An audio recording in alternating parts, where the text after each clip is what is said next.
हरिहंत सिद्ध सूरी उपाध्याय साधु सर्व अर्थ के प्रकाशी मांगलिक उपकारी है।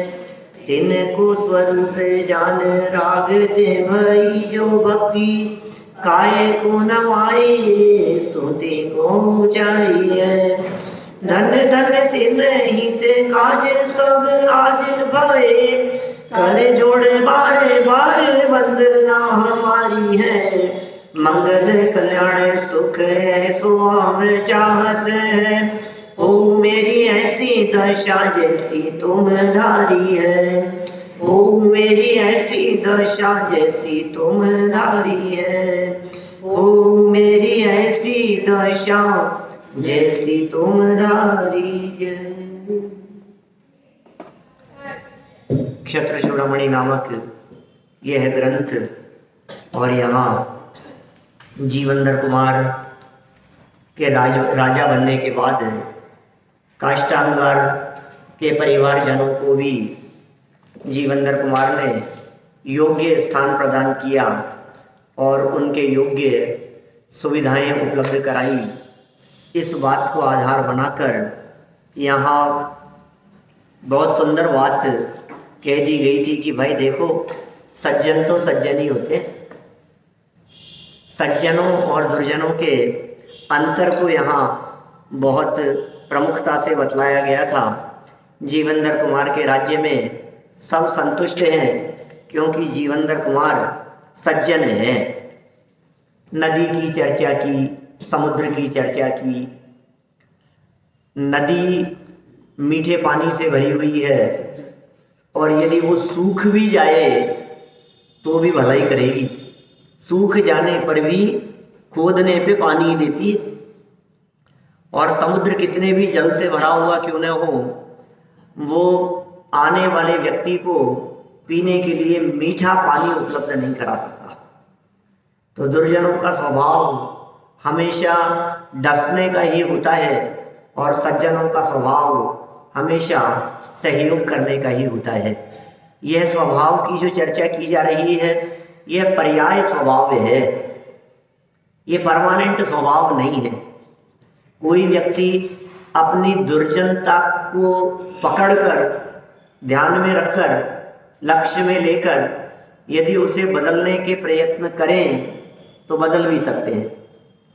और कोई सज्जन व्यक्ति दुर्जनों को देख देख कर इनके कितने मजे हैं, इनको तो कोई काम ही नहीं बताता है, ये देखो अब हम करते हैं तो सब हमें काम बताते हैं, हमें भी नहीं करना चाहिए। ऐसा विचार कर कोई सज्जन व्यक्ति दुर्जनों के बारे में अच्छा सोचने लगे कि ये अच्छे हैं, तो उसमें वो दुर्जनता रूप दुर्गुण आने प्रारंभ हो जाएंगे। माने ऐसा भी संभव है।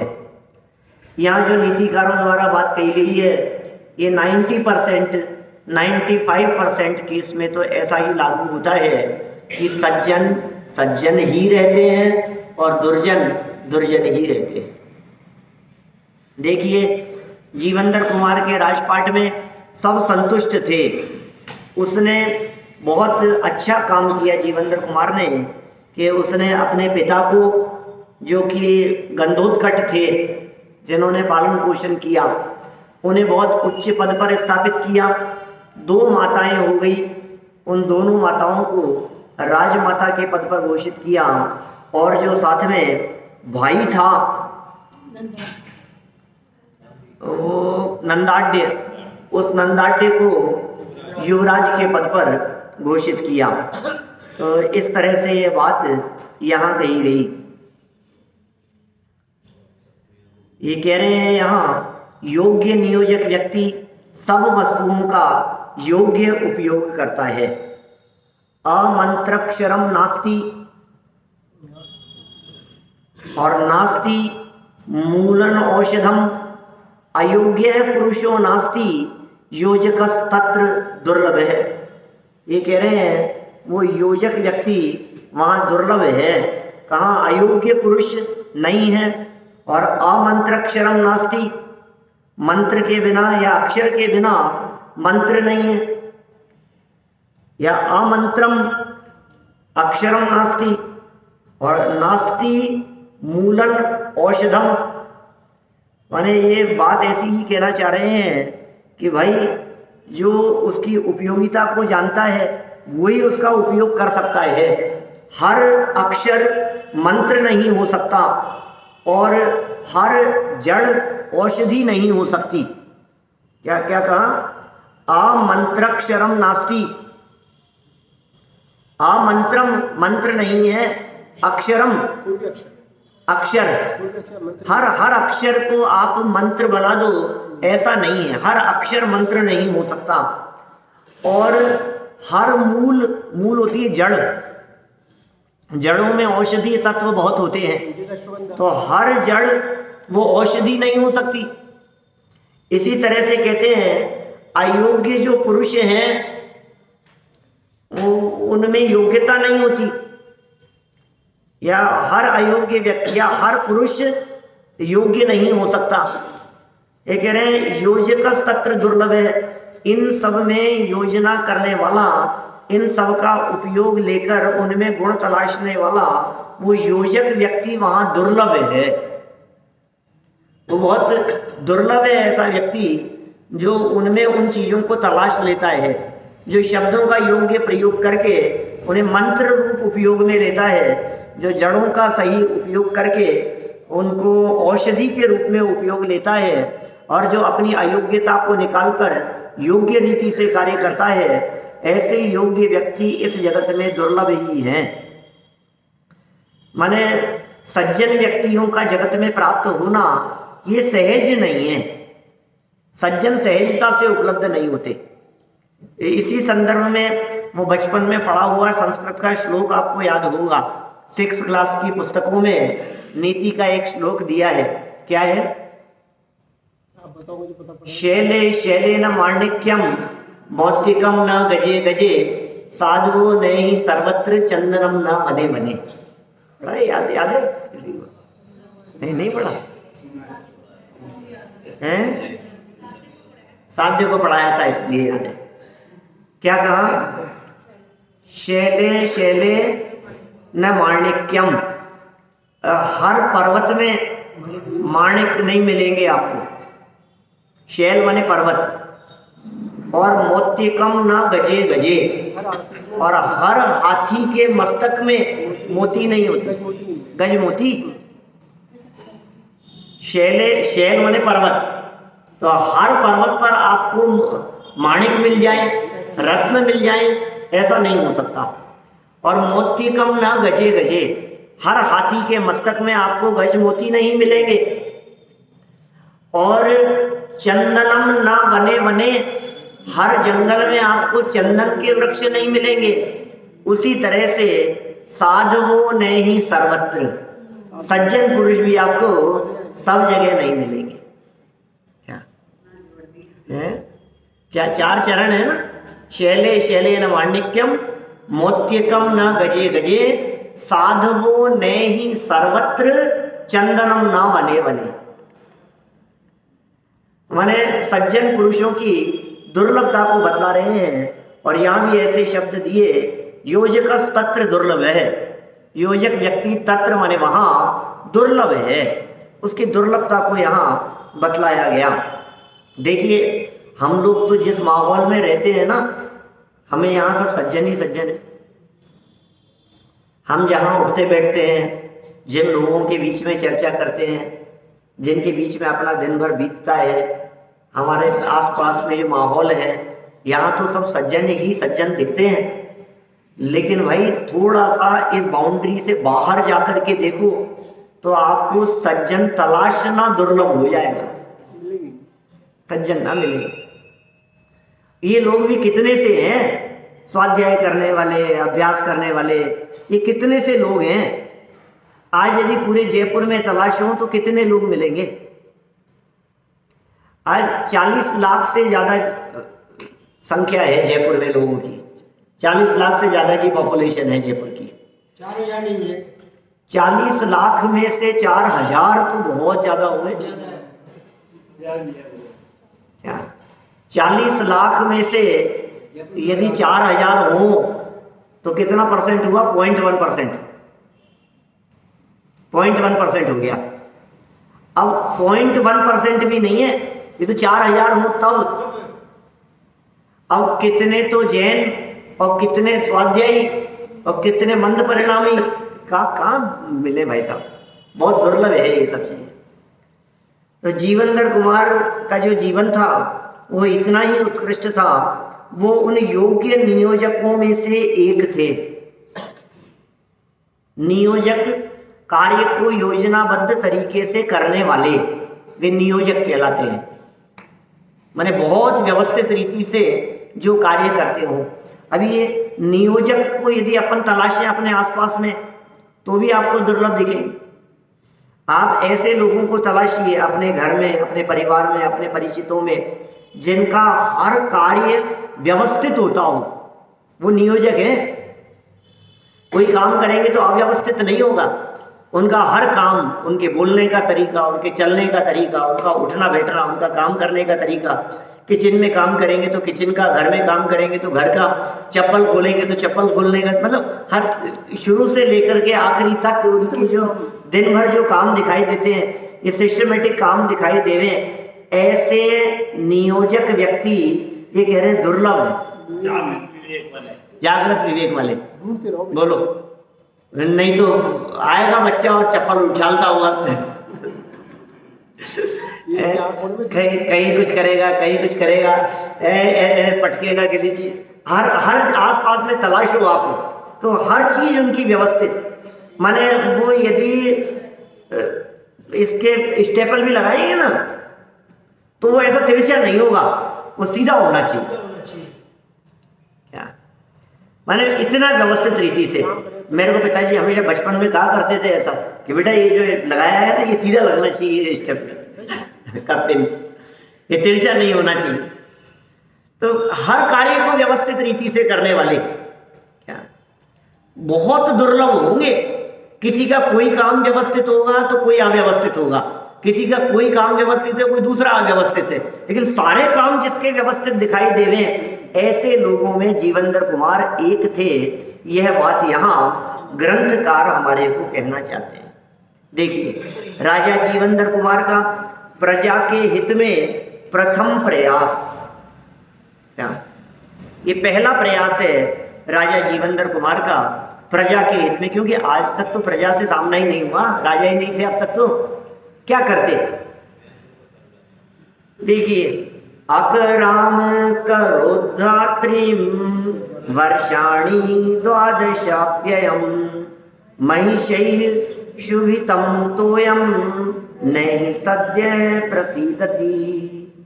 और इन जीवनधर कुमार ने पृथ्वी को, धात्रिम धारण करने वाली पृथ्वी, उस पृथ्वी को माने प्रजा को, धरती जड़ का क्या करेगा, प्रजा को, 12 वर्षाणि 12 वर्ष पर्यंत कर टैक्स से रहित कर दिया।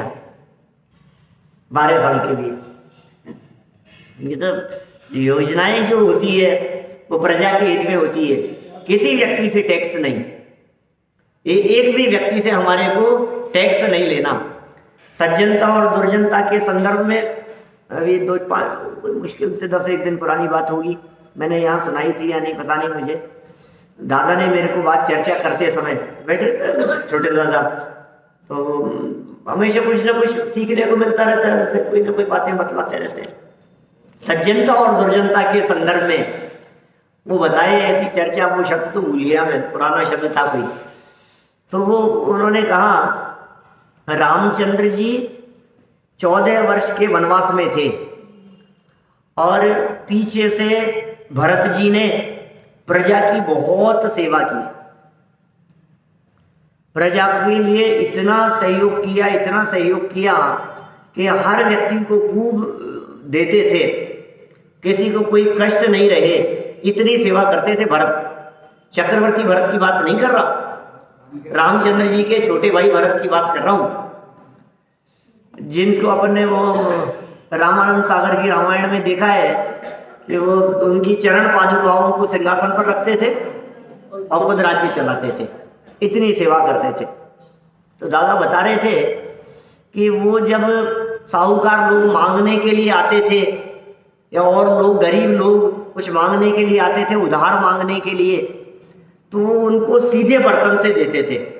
जैसे उस समय धन जैसा तो कुछ ऐसा अनाज ही के लेन देन की ऐसी परंपरा चलती थी, तो बर्तन भर के वो ऐसे देते थे।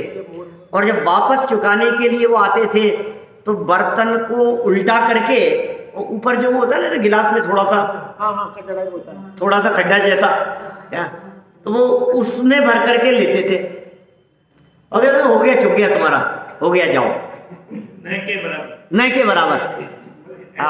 मतलब इतने ले भी लिया क्या और चुक गया तुम्हारा, माने इतनी उदारता से क्या, समझ रहे हैं आप? वो जो शब्द है उसके लिए वो कोई रामायण का पुराना शब्द सुना रहे थे मेरे को, तो दादा भरत का चरित्र बहुत महत्वपूर्ण। हाँ, भरत का चरित्र, बोले इतना उसने प्रजा का सहयोग किया, बहुत बहुत बहुत सहयोग किया। फिर जब रामचंद्र जी लौट करके आए तो रामचंद्र जी ने प्रजा से पूछा क्या कि भाई आपको कोई तकलीफ तो नहीं हुई क्या? तो उन्होंने जवाब दिया, वो शब्द ही बहुत महत्वपूर्ण है जो शब्द स्लिप हो रहा है मेरे दिमाग से। तो उन्होंने कहा भरत के इसने मार डाला। क्या क्या क्या शब्द थे? प्रजा के, ये रामायण के शब्द बतलाए उन्होंने। क्या जो आटा है, ओटा है, पता है इस तरह का पुराना शब्द है, पता नहीं क्या, जिसका भाव ये था कि वो सीधे उल्टे बर्तन में ये जो इतना लेते थे ना भरत जी, इसने हमारे को मार डाला। क्या दादा इस संदर्भ में ये कहना चाह रहे थे कि प्रजा की स्थिति ऐसी है कि तुम जगत के लोगों के लिए कितना भी भला करो, लेकिन उनको जो आपने इतना ले लिया ना, वो भी अखर रहा है। आप समझ रहे हो भाई? यदि आप यदि राजा होते तो हमें इतना भी नहीं देना पड़ता। आप समझ रहे हो? ये उन्होंने एक रामायण का प्रसंग सुनाया, तो बोले इसलिए सज्जनों की सज्जनता इसी में है कि वे करके भूल जाएं। वो इस बात की अपेक्षा नहीं रखें कि हमने इतना किया फिर भी हमारे को क्या मिला, रिवर्स में क्या मिला। ये तो ऐसे ही है। यदि आज समझ लो आपका टैक्स कम करके जो और कम कर दिया जाए, 2% कर दिया जाए, तो भी प्रजा ये कहेगी कि ये 2% भी भारी पड़ता है। टैक्स तो ले ही रहे हैं, पूरा वसूल कर रहे हैं, गरीब से गरीब व्यक्ति से भी टैक्स ले रहे हैं। अरे तो भाई लेकिन कम कर दिया वो नहीं दिख रहा है, सरकार चलेगी कैसे? तो ये बात यहाँ सज्जनों के ऊपर बहुत हेल्प कर, ऐसे ऐसे होते हैं लोग सहयोग करने वाले, लेकिन कमियां देखने वाले तो कमियां ही देखते रहते हैं। प्रजा का कोई दोष नहीं था, लेकिन प्रजा को तो इतना भी देने की अपेक्षा नहीं थी। प्रजा तो ये सोचती थी कि राम राज्य में इतना भी नहीं देना पड़ेगा। क्या ये तो वो देवे हमारे को, राजा अच्छे हो तो ये देते रहे हमारे को, लेकिन ये भरत जी तो ले रहे, भले ही कम लिया लेकिन ले तो रहे हमारे से, वसूल तो रहे हैं। ये तो इसने मार डाला हमारे को। महाराज 14 सालों में तो हम लुट गए तो इतना हमारे को देना पड़ गया। 14 साल में हमने कितना दिया है, यदि उसका कैलकुलेशन करो तो कितना हो जाएगा? क्या लिया कितना वो कोई नहीं देखता है, इतना देना पड़ गया हमारे को। तो यहाँ जीवनधर कुमार ने क्या किया कि थोड़ा बहुत भी टैक्स न लेकर के 12 साल के लिए पूरी प्रजा को कर मुक्त कर दिया, टैक्स से मुक्ति प्रदान कर दी। क्या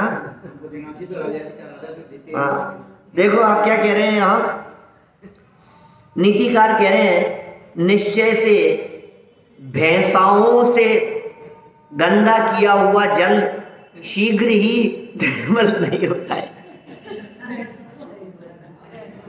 भैंसों से भैंस नहा करके निकली हो जिस पानी में, और पानी को जो गंदा कर दिया उन भैंसों ने, है तो अब वो जल आसानी से निर्मल नहीं होता। तो 12 साल के लिए टैक्स मुक्त कर दिया उन्होंने, ये कह रहे।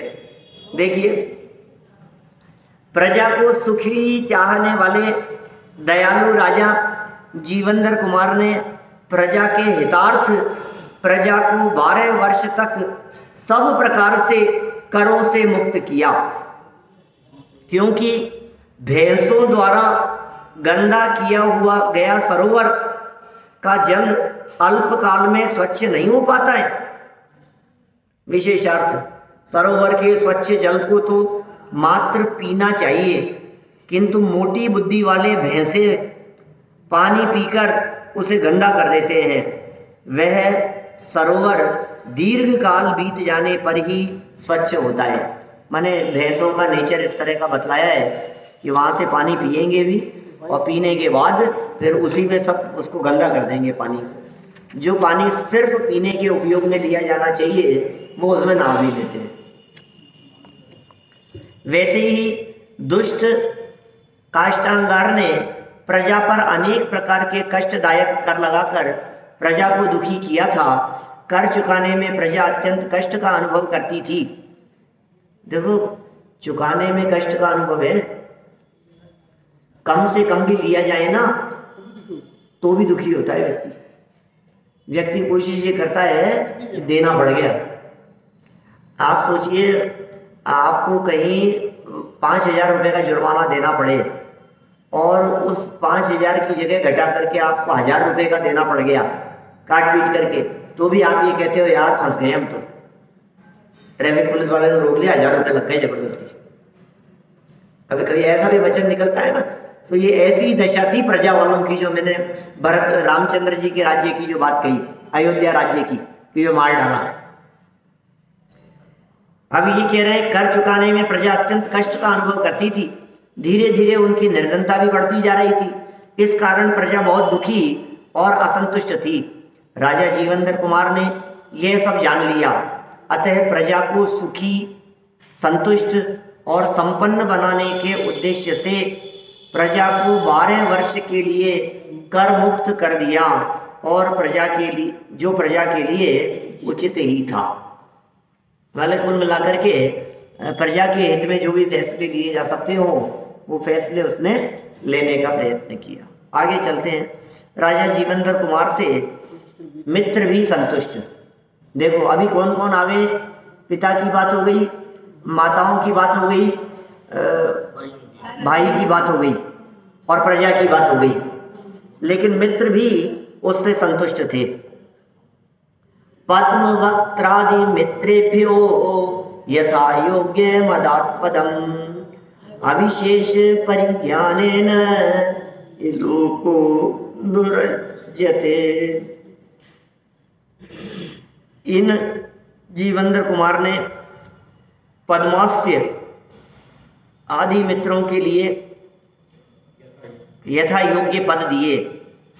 निश्चय से सबको समान मानने से लोग संतुष्ट नहीं होते हैं, अर्थात जीवंदर कुमार ने मित्रों को कौन किस पद के योग्य है ऐसा परिज्ञान करके उनको यथा योग्य पद दिया। देखो सबको समान कहो ना तो भी संतुष्टि नहीं होती,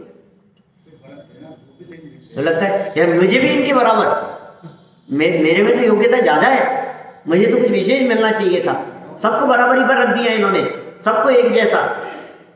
तो वही सबको एक जैसा न करके यथा योग्य पद जीवंदर कुमार ने अपने मित्रों को प्रदान किया। हाँ, सरल अर्थ। राजा जीवंदर कुमार ने अपने पद्मास्य आदि अनेक मित्रों को भी उनकी पात्रता के अनुसार सम्मान सहित योग्य स्थान देकर उनका उत्साह बढ़ाया, क्योंकि छोटे बड़े सभी के साथ समान व्यवहार करने से जन समुदाय संतुष्ट नहीं होता। सबके साथ समान व्यवहार कर रहे हैं छोटे बड़ों के साथ में, तो जन समुदाय संतुष्ट नहीं होगा।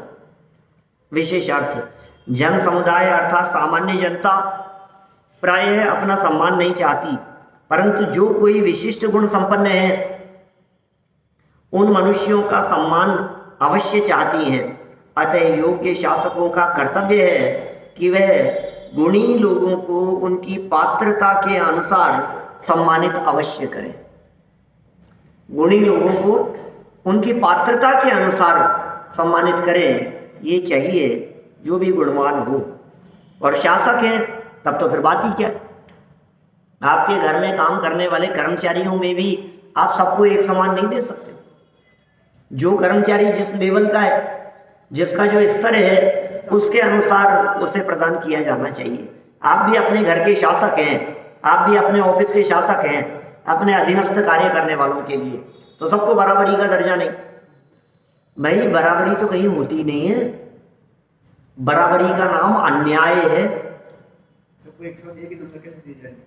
सबको एक समान मान लेने का नाम अन्याय है। द्रव्य दृष्टि से तो एक समान है, लेकिन वर्तमान योग्यता की दृष्टि से सब में असमानता है। एक समान नहीं माना जा सकता है उनको। आप यदि उन्हें एक समान मानेंगे तो आप बहुत बड़ा अन्याय कर रहे हैं। लोग कहते हैं हमारे लिए तो सब देवी देवता एक जैसे, हमारे लिए तो सब भगवान एक जैसे। नहीं भाई, ऐसा कैसे चलेगा? ऐसा कैसे चल सकता है? आपके लिए सब कपड़े वाले भी, बिना कपड़े वाले भी, सब संत एक जैसे हैं, सब बड़े एक जैसे। नहीं भाई, ऐसा नहीं होता है। कक्षा में पढ़ने वाले विद्यार्थियों के लिए, जो अध्यापक के लिए पढ़ाने वाले सारे विद्यार्थी एक समान है, बिल्कुल सही है, एक समान तो है, लेकिन नंबर देते समय एक समान नहीं है। पढ़ाते समय तो एक समान है, सबको योग्य रीति से पढ़ाएंगे, एक समान पढ़ाएंगे, किसी को कम किसी को ज़्यादा नहीं, कक्षा में एक समान पढ़ाए जा रहे हैं। लेकिन जब नंबर प्रदान किए जाएंगे तो फिर योग्यता के अनुसार ही होंगे। फिर वहाँ ये नहीं होगा कि नहीं इसने भी इतनी फीस दी है, इसने भी इतने पैसे दिए हैं, इसने भी बराबर यूनिफॉर्म, इसने भी इतना ही बराबर टाइम दिया है, बराबर टाइम से आता था, टाइम से जाता था। नहीं भाई साहब, वो बातें नहीं देखी जाएगी। उन बातों का जब देखने का नजरिया होगा तो फिर उसका मार्कशीट में कॉलम अलग होगा। उसका व्यक्तित्व कैसा है, उसकी पर्सनालिटी कैसी है, या उसका डिसिप्लिन कैसा है, वो एक अलग मैटर होगा कि टाइम से आता था, टाइम से जाता था, एक भी दिन उसने छुट्टी नहीं ली, एब्सेंट नहीं हुआ एक भी दिन पूरे साल में, तो उसके लिए अलग रिवॉर्ड मिलेगा। वो मिलेगा कि पूरे साल में एक भी छुट्टी नहीं ली इसने, तो इसको मंच पे बुला करके सम्मानित किया जा रहा है। लेकिन परीक्षा में जो नंबर कम आए हैं उनको बढ़ा दिया जाए उसकी एवज में, ऐसा नहीं हो सकता। देखिए क्या कह रहे हैं, तो ये जो जैसा है गुणी लोगों को उसकी पात्रता के अनुसार सम्मानित अवश्य करें। राजा जीवंदर कुमार द्वारा अपनी पत्नियों को बुलाना, पत्नियां कैसे छूट गई? भाई जी तो कितने नंबर आ रहा है? नंबर आ रहा है। पद्मादयोपि तद्देव्य समागत्य तदाज्ञया तम समीक्ष्य क्षणे चासन् क्षीणाखिलं मोव्ययथा। उस समय राजा जीवंदर कुमार की आज्ञा से उनकी पद्मा आदि स्त्रियां आकर उन जीवंदर कुमार को देखकर उसी समय तत्काल संपूर्ण मन की पीड़ा से रहित हुई। क्या चाहिए? वो तो जीवंदर कुमार राजा बन गए तब, और पत्नियों को क्या चाहिए? तो खाली राजकुमार सामान्य आदमी क्या वो अपने उनके राजा बनने से ये अपने आप ही रानी हो गई? जीवंदर कुमार के उच्च पद पर आसीन होने पर अब पत्नियों को कोई पद दिया जाने की जरूरत नहीं है क्या? माने वो अपने आप ही मास्टर नहीं हो गई। मास्टर साहब उसकी पत्नी हुई तो अपने आप ही मास्टर नहीं हो गई। हाँ, चाहे लिखना पढ़ना कुछ भी नहीं आवे तो भी मास्टर नहीं हो गई। वो इलाज करना कुछ भी नहीं आए तो भी डॉक्टर नहीं हो गई, डॉक्टर की पत्नी बनते ही। तो ये सहज ही है इस प्रकार का। नर होता सो नारी सोई, ऐसी लाइन लिखी है दादा ने इसमें, क्या नाम है, पश्चाताप में, क्या सेठ की नारी सेठानी, राजा की धोबी की धोबिन, दर्जी की दर्जन, ठाकुर की ठकुराइन। क्या ऐसे शब्दों के प्रयोग किए उन्होंने, बड़ा सुंदर छंद का प्रयोग किया। अब अंतिम शब्द में दिया नर होता सो नारी सोही, कि जैसा नर होता है उसकी नारी भी उसी प्रकार की होती है। ऐसे बहुत शब्दों के प्रयोग किए उन्होंने। तो ये भी कह रहे हैं यहाँ कि उनकी पत्नियां जब सामने आई और अपने पति को राजा के रूप में देखकर तत्काल ही मन की संपूर्ण पीड़ा वो समाप्त हो गई, स्वयं में भी समाप्त हो गई पीड़ा। सरल अर्थ, राजा जीवनधर कुमार की आज्ञानुसार उनकी पद्मा आदि 7 पत्नियों रानियों को अपने अपने पितृगृह पीहर से बुलवा लिया गया। अभी तो पीहर में बैठी थी, छोड़ छोड़ के आ गए थे सबको, क्या सबको छोड़ छोड़ करके वहां विवाह किया, वहां छोड़ दिया। आपको लग रहा था ऐसा? मुझे मालूम है कई लोगों के मन में ये बातें आ रही थी, पहले महीनों से चल रही है ये बातें कि जीवनधर कुमार का ये नेचर तो अच्छा नहीं है, यहाँ शादी की फिर छोड़ करके चल दिए, फिर छोड़ करके चल दिए। ये क्या करते हैं ये? ऐसी बातें मेरे भी कान में सुनने को मिली है। क्या वो साथ में लेकर के भी क्या करता, जंगल में भटकता भटकता इधर उधर घूमता फिरता, जहाँ योग्य व्यवस्था नहीं है तब तक क्या करें। लेकिन अब देखो, आप जैसे ही योग्य व्यवस्था हुई, वे राजा बन गए, तो उन्होंने अपनी पत्नियों को भी मित्रों के साथ में संदेश भेजकर बुलवा लिया। और जिन पत्नियों ने सोचा भी नहीं था, जिनको पता भी नहीं था, पत्नियों को थोड़ी ना पता था कि ये नगर के राजा हैं, उन्होंने तो एक साधारण व्यक्ति से शादी की थी, गुणवान देख करके, योग्य देख करके पिता ने शादी कर दी साधारण से व्यक्ति से। शादी वो ये क्या करे, सुखपूर्वक रहे और छोड़ करके चल दिए, कोई बात नहीं। अब जब जैसी परिस्थिति बनेगी, अब इस जमाना में तो कोई देगा ही को नहीं, आप गलत फहमी में छोड़ क्या, जहाँ योग्यता की तो कदर सब जगह होती ही होती है। देखो, आप सभी रानियां अपने प्रिय पति राजा जीवनधर कुमार के पास आ गई। उन्होंने अपने पतिदेव को राज सिंहासन पर बैठे हुए देखकर तत्काल अत्यंत आनंद का अनुभव किया और वे वियोग जन्य दुखों को भूल गई। क्या सच ही है, जब इस जीव के सुख के क्षण आते हैं तो ये दुख की घड़ियों को भूल जाता है। क्या कई बार तो पीछे नीतिकारों ने ऐसी भी बातें कही थी कि यदि ये अपने आनंद के प्रसंगों में पूर्व में बिताए हुए कष्टों को याद करे तो फिर ये वो गलत काम न करे जिनकी वजह से कष्ट उठाने पड़े थे। माने भूल जाता है ये व्यक्ति। आपने कोई गलती की और उस गलती करने पर आपको दंड भुगतना पड़ा, आप दुखी हो गए। अब वो समय बीत गया, अब आप भूल जाते हैं उस बात को। यदि आप उस बात को याद करेंगे तो वो गलत काम आप दोबारा नहीं कर पाएंगे, और याद नहीं रखेंगे तो दोबारा फिर होगा। एक व्यक्ति रोड पर तेज गाड़ी चला रहा है, फोन पर बात करते हुए गाड़ी चला रहा है, पुलिस ने पकड़ लिया उसको रास्ते में। अब पकड़ लिया तो अब उसको जो भी पैसे देने थे वो दिए, कष्ट का अनुभव हुआ, और अब उसके दिलो दिमाग में आ गई कि मुझे मोबाइल पर बात करते हुए गाड़ी नहीं चलानी है। समझ में आ गई ना उसकी ये बात। लेकिन ये बात कब तक समझ में रहेगी? जब तक उसको ये बात याद है। 10, 5, 15 दिन निकलते नहीं है क्या, फिर दोबारा क्या। तो अब ये जो दोबारा तूने किया है, इसकी वजह क्या थी कि तू भूल गया। माने सुख की घड़ियों में ये जीव कष्ट की परिस्थितियों को भूल जाता है। ये इस जीव का नेचर ही है इस प्रकार का। यहाँ जो दुख की घड़ियां थी उन रानियों के साथ में, उन सारी परिस्थितियों को वे रानियां जब ये आनंद का प्रसंग बन गया तो वे भूल गई। और देखो, कभी ऐसा भी कहेंगे कि भूल जाना ही उपयोगी है। अब देखो, एक प्रसंग तो वो कि आपको जिस वजह से कष्ट हुआ था आप उसे भूलना मत, तब तो आप व्यवस्थित जीवन यापन कर सकोगे। अब दूसरी अपेक्षा से बात करते हैं। अपेक्षाएं तो अलग अलग होती है।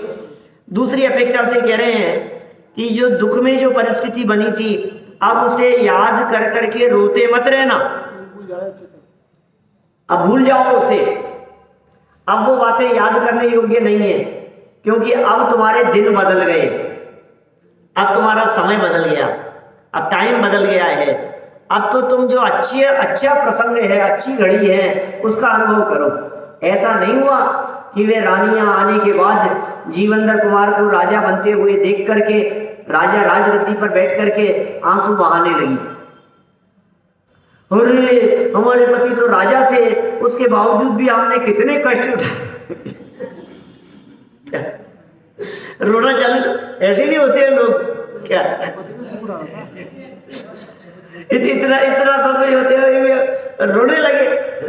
वही नहीं, बहुत प्रसन्नता का उन्होंने अनुभव किया, बहुत आनंद पूर्वक उन्होंने वो समय बिताया। देखो, राज सिंहासन पर बैठे हुए देखकर तत्काल अत्यंत आनंद का अनुभव किया और वे वियोग जन्य दुखों को भूल गई। वास्तव में तो दुख तो वियोग जन्य ही था, बाकी और कोई सुविधाओं में कमी नहीं थी। अरे पिता के घर कौन सी पुत्री को तकलीफ होगी? कोई तकलीफ नहीं हो सकती है। अपने पीहर में बालिकाओं को तकलीफ नहीं हुआ करती क्या? हाँ, ससुराल को छोड़ करके भाग आए यदि पीहर में, तो फिर दुख का कारण जरूर बन सकती है। क्या तुम प्रेम से खुशी खुशी रहो तो बहनों रह सकते हो, कोई दिक्कत नहीं है। और छोड़ करके आ गई तो क्या? फिर अपनी भाभियां भी सुनाने लगेंगी, फिर आस पड़ोस वाले भी सुनाने लगेंगे, फिर सबके माथे पे 3 साल पड़ने लगेंगे, फिर वो घर पे बोझ बन करके रहने लगेंगी। फिर वो हैं, घर की बेटी गाँव को बारी है, तो निकाल दिया ना उसको, राजा ने निकाल दिया। अंजना की बात कर रहे हैं, ये कह रहे हैं अंजना को जब ससुराल से निकाल दिया गया तो फिर नहीं रखा पीहर वालों ने, बिना बुलाए जैसी हालत हो गई ना, ऐसी स्थिति। देखिए आप क्या कह रहे हैं, यहाँ आगे बढ़ते हैं अपन। तो सुख दुख का परस्पर संबंध, आगे नई बात कह रहे हैं, सुख दुख के परस्पर संबंध के संदर्भ में। चिरस्थायपि नष्टं स्याद् रुद्धार्धे हि वीक्षिते सन्निधामपि दीपस्य किं तं मिश्रं गुहामुखम। निश्चय से विरुद्ध पदार्थ के देखने पर चिरकाल से स्थित पदार्थ भी नष्ट हो जाते हैं, अर्थात थोड़ा सा सुख मिलने से पूर्व के सब दुख भूल जाते हैं। दीपक के सानिध्य में भी क्या गुफाओं का मुख अंधकार सहित रह सकता है? नहीं रह सकता। वर्षों से, सैकड़ों वर्षों से जिस गुफा में कभी प्रकाश ने प्रवेश ही न किया हो, यदि वहां दरवाजे पर कोई व्यक्ति दीपक जला करके अंदर प्रवेश करे तो अब वहां इतने पुराने लंबे समय से बचा हुआ अंधकार वो टिक नहीं सकता है, वो रह नहीं सकता है। वो पुराना अंधकार कहाँ रहेगा? वो अंधकार से सही रह सकता है क्या? नहीं रह सकता। ये बात कह रहे हैं भाई। सच्चाई तो ऐसी ही है कि ये जीव जब अपने स्वभाव का अवलंबन लेता है तो भूतकाल में अनादिकाल से मिथ्यात्व के साथ में बिताए हुए वे कष्ट के क्षण वे अब आगे लंबायमान नहीं होते। भक्तामर में भी इसी तरह के श्लोक का प्रयोग किया, एक किम शर्वरीशु, ऐसा प्रयोग किया ना। क्या, कौन सा श्लोक है? देखो आप, रात्रि भर के अंधकार को दूर करने के लिए सूर्यांशु भिन्न विव चारवर अंधकारम, सूर्य की किरण मात्र रात्रि भर के अंधकार को क्षण मात्र में दूर कर देती, ऐसा है। सूर्य की किरण मात्र। इसी तरह से ये जीवेंद्र कुमार के संबंध में यहाँ बात लागू की इन्होंने। देखिए, जैसे अंधकार से परिपूर्ण व्याप्त गुफा के समीप दीपक लाने पर अंधकार स्वयं ही निकलकर भाग जाता है, वैसे ही दुख के विरोधी सुख के आगमन से ही चिरस्थायी दुख स्वयं ही भाग जाता है। सुख के आगमन से, सुख का आगमन हो गया तो वो जो विरोधी दुख था वो स्वयं ही भाग जाएगा। विशेषार्थ, पद्मा आदि स्त्रियां पत्नियां अपने स्वामी जीवनधर कुमार के वियोग से अत्यंत दुखी थी, किंतु अब पति का संयोग होते ही उनका वियोग जन्य दुख तत्काल ही नष्ट हो गया। हो ही जाता है ऐसा, पुत्र का वियोग हो, पति का वियोग हो, किसी के वियोग जन्य कष्ट को ये भोग रहा हो, तो उसका संयोग मिलने पर वो कष्ट स्वयं ही चला जाता है। इस वियोग को व्यक्ति के साथ साथ वस्तुओं पर भी लागू किया जा सकता है। आपको कोई वस्तु बहुत प्रयत्न करने पर, तलाशने पर भी ना मिल रही हो, रख करके भूल गए, 2-4 घंटे हो गए, तो जो तकलीफ आप भोग रहे हैं उस वस्तु के मिल जाने पर वो तकलीफ मिट जाती है।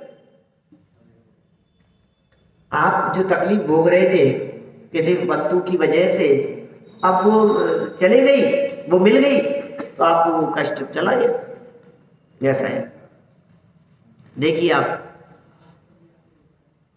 यहां दुख को अंधकार और सुख को दीपक की उपमा दी है। जितना भी दुख है, अब इसको आध्यात्मिक दृष्टिकोण से विचार करो तो अनादिकाल से ही जीव दुखी है, पर में एकत्व ममत्व करता हुआ दुखी है, अपने स्वरूप को नहीं पहचान करके ये जीव दुखी है। तो अनादिकाल से आत्म स्वरूप को न पहचानने के कारण होने वाला दुख वो क्षण मात्र के लिए स्वभाव दृष्टि से मिट जाता है। अब वो दुख कायम नहीं रहता है। अनादिकाल से जो दुख भोग रहा था, क्योंकि दुख तो सच में मिथ्यात्व का था, कल हमने शेराला में चर्चा की थी ना, जैसी वियोग का दुख नहीं है, पदार्थों की कमी का दुख नहीं है, कष्ट आपको संयोगों और परिस्थितियों का नहीं है। सम्यक दर्शन बिन दुख पाए, सम्यक दर्शन न होना ये दुख का कारण कह रहे हैं। अब सम्यक दर्शन हो गया तो बोले कितने भी कष्ट हो, सारे कष्ट मिट गए। बुद्धि सुलट गई ना, तो सारी भ्रांतियां निपट गई। बुद्धि में यदि कुमति पना है तो फिर सब जगह पर तकलीफ ही तकलीफ है, तकलीफ ही तकलीफ है, बुराई ही बुराई है, प्रॉब्लम ही प्रॉब्लम है। अब बुद्धि सुलट गई तो अब कितनी तकलीफ है, बोले सारी तकलीफ जाती रही। श्रद्धा बदल गई, मान्यता बदल गई, अभिप्राय बदल गया, अज्ञान सुज्ञान में बदल गया, मिथ्या ज्ञान सम्यक ज्ञान में परिवर्तित हो गया। अब कहाँ तकलीफ है, बोले तो सब खत्म हो गया, एक झटके में सारा का सारा नष्ट हो गया। तो ऐसा आनंद जीवनधर कुमार की सभी पत्नियों को अपने पतिदेव को राजा के रूप में देखकर अत्यंत हर्ष हुआ है, जो स्वाभाविक ही है। 2-3 मिनट बचे हैं, पूरा ही कर दूं क्या इसको? विवाह ही है, खाली कर लो पूरा। राजा जीवनधर कुमार का 8वां विवाह, या अंतिम विवाह है। अथायम नुवते पुत्रिम दत्ता गोविंद भूजा पर्यणशीन महाराज पार्थिव विहतोत्सव। इसके अनंतर राजाओं ने किया है उत्सव, जिनके लिए ऐसे महाराज जीवनधर कुमार ने गोविंद राज से दी हुई नुवती की पुत्री लक्ष्मणा को विधि पूर्वक ब्याह। राजा जीवनधर कुमार के अधीनस्थ समस्त राजाओं ने उन्हें राज्य पद मिलते ही आनंद महोत्सव मनाया। और भी तो बहुत सारे राजा थे ना, अभी तो जो आए थे उसके लिए, स्वयंवर के लिए आए थे, गए थोड़ी ना, अभी तो सब यही है। तदनंतर कुछ समय पश्चात राजा जीवनधर कुमार ने अपनी मामी नुवती की सुपुत्री लक्ष्मणा, जिसे मामा राजा गोविंद राज ने समर्पित किया, उसका विधि पूर्वक वर्ण किया। जीवनधर कुमार ने राजा बनने के पूर्व ही 7 कन्याओं के साथ विवाह किए हैं। अब राजा होने पर अपने मामा की पुत्री लक्ष्मणा के साथ विधि पूर्वक 8वां एवं अंतिम विवाह किया है। तो इति श्री वादीव सिंह सूरी विरचिते शत्रचूड़ामणौ लक्ष्मणालंभो नाम 10वां लंब है। तो इस तरह से ये 10वां लंब यहाँ पूर्ण हुआ। नीचे एक ज्ञानानंद श्रावकाचार्य का वाक्य और लिखा है कोटेशन के रूप में, जैसे नमक की डली खार के पिंड से बनी है, इसी भांति मैं साक्षात प्रकट शरीर से भिन्न, जिसका स्वभाव लोकालोक का प्रकाशक, चैतन्य धातु, सुख पिंड, अखंड, अमूर्तिक, अनंत गुणों से पूरित बना हूं, इसमें संदेह नहीं है। ओह, जैसे नमक की डली के कण कण में, प्रदेश प्रदेश में खारापन व्याप्त है, वैसे ही देह से भिन्न मुझ चैतन्य तत्व में प्रदेश प्रदेश में आनंद व्याप्त है, अमूर्तिक पना, सुख और चैतन्य धातु व्याप्त है। इस तरह अपने चैतन्य स्वभाव की महिमा यहाँ इसमें व्यक्त की गई। कल 11वें नंबर से बात को आगे प्रारंभ करें।